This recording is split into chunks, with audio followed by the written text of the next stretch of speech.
For this tutorial, I want to go over how you can quickly and easily brand your images. And I found a program that makes it really easy to do it. And as you can see here, it's called Boilermaker. And it's a free program that you can download. Let me pull this down here. And right here from boilermaker.nl. And it runs on Windows, Mac, and Linux. So it pretty much runs on anything. So it just makes things really easy to brand your images, especially if you have a lot of them and want to do it all at once. It makes it really easy. As you can see here, you can put borders around it. You can put watermarks on your images, and it can be in text, or you can use your logo to add to the image as well. So if you want to get that, you can download that, and I'm going to go ahead and show you how easy it is to use it. But first here, I want to pull up Windows and show you here in this folder how I have things set up. Right here I go ahead and put my logo file in a folder called logo, and here I have my original. As you can see, these are all the images that I'm going to edit. So I have them all together in one folder. And then I also here I have a new folder, so this is empty right now, but when I make these images I'm going to have them go into this folder, and that way if I don't like them and I want to delete them and start over, it just makes it a lot easier instead of having to delete them one by one in the original folder. I mean, if you want to put them in the original folder, that's fine, it's no problem, you can do that too. So I've gone ahead and downloaded Boilermaker and installed it already, and I have it open, so I'm just going to pull it up here. And when you open it, it's gonna, this is what you're going to see when you first open the program. And right here you have your source option, your settings option, and your destination option. It's a little bit, the interface is a little bit different, so it takes a little bit to get used to it, but you'll pick it up in no time. But right here for the source, and I just showed you in Windows where I was gonna get my pictures from, so I have them in my C drive in a watermark tutorial folder in the original folder. That's where all my original pictures are, and right now it's not showing them, but that's okay because I know that they're there. And this one you can just leave. This is just going to be like a temp file. When it shows you the preview, it's just going to temporarily show you them, and it's not going to actually save the images to that folder. It's just going to, just show them temporarily. I'm going to skip over settings here for a minute because that's going to take the longest. And down here at destination, you can see where you have options to change the file name for the new images that are created. And you can change that. I just go ahead and leave it as is. So I think it's just, it's fine like that. And then here is where you want to select the folder that you want to save your new images that are, that you process. And as you can see here, we've got my watermark tutorial, and in here I put them in the new folder, so that way I won't get them mixed up with my originals. Now, if you have FTP and you want to upload them, to your website using FTP, you can check that and fill everything out and go ahead and do it that way. Most people aren't gonna bother with that, but that's up to you. You can do it that way if you want. So, I've got these settings already ready to go, and we're going to go up here to the actual settings here in the middle, and that's going to be where, you're going to either select your text, your borders, the watermark, which would be your image, and then these other settings, which really, is just the date, and we're really not going to fool that too much. So, the main setting here is the image, and that's mainly if you have your images are different sizes, and you want to have them all the same size to use on Facebook or whatever, and you want to keep them all consistent.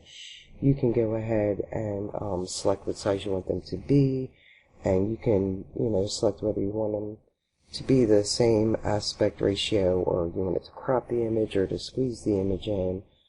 So you can go ahead and make those settings. If they're different sizes, and you want to adjust the size.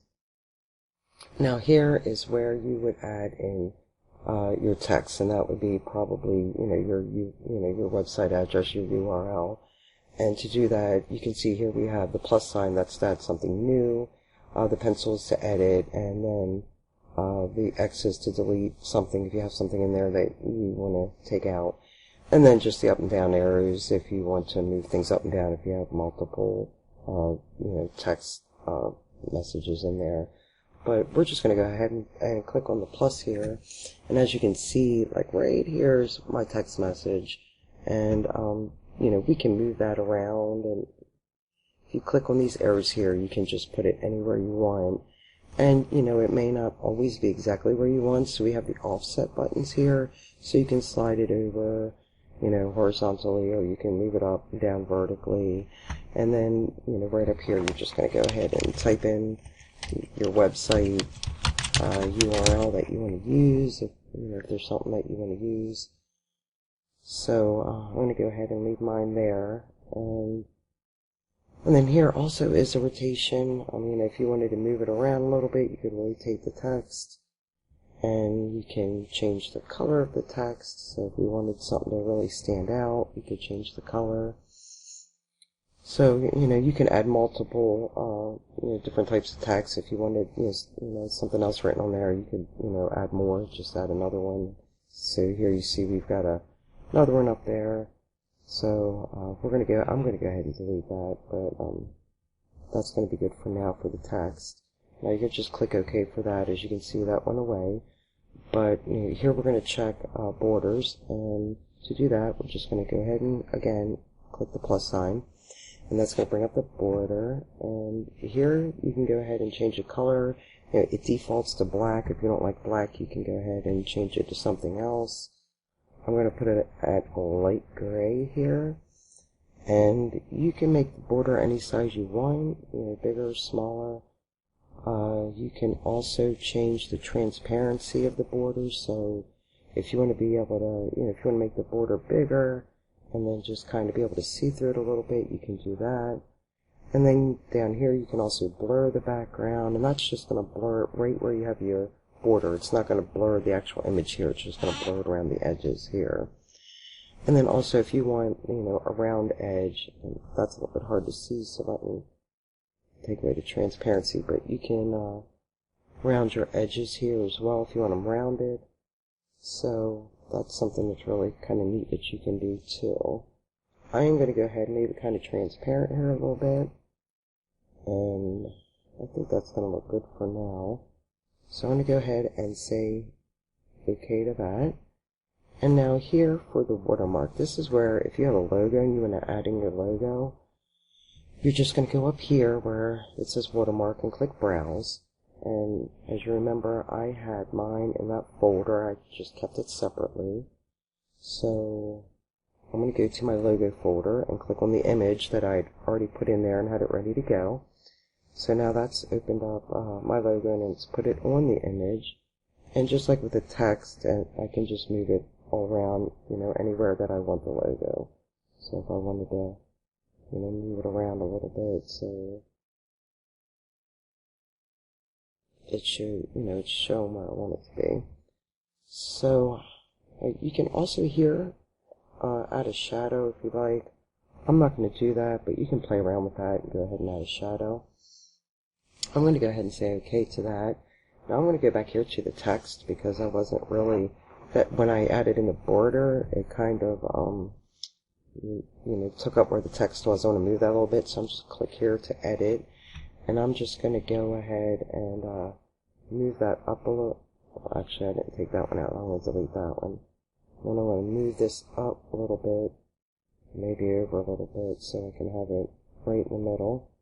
So I think that's going to work good. It looks pretty good. It'll give you an idea of how it looks when everything's done. So now that you can see I've got everything done, and like I said, if you want to go back and make any changes or delete anything, you can just go ahead and click on the settings and make those changes.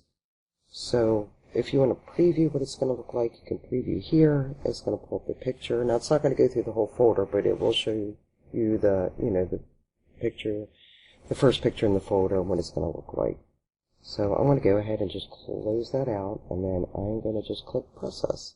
So it's going to show you a preview as it's going through of the pictures that it's editing. And I didn't save a whole bunch in here, so you wouldn't have to wait too long. So that's all it's going to do. It's done now. Let me go ahead and pull it up. And as you can see, these are the, pull it over here a little bit. These are the original pictures that I have in here, and they don't have anything in them. But here are the new pictures that we just went through. And as you can see here, they've got the border that's blurred, they have the logo, and they have my URL in them. So you go through each one. Now sometimes, like you see back here, if you have a lot of pictures that are different colors, some of it might blend in a little bit. So you might want to change that up a little bit, or maybe do like a batch of pictures that are kind of the same color, darker and then lighter, so that'll work a little bit better for you. But as you can see, it's a really fast way to do a whole batch of images all at once. It just makes things really fast. So I think we're here to the end of it. So that's about it. And just really quick, easy to do.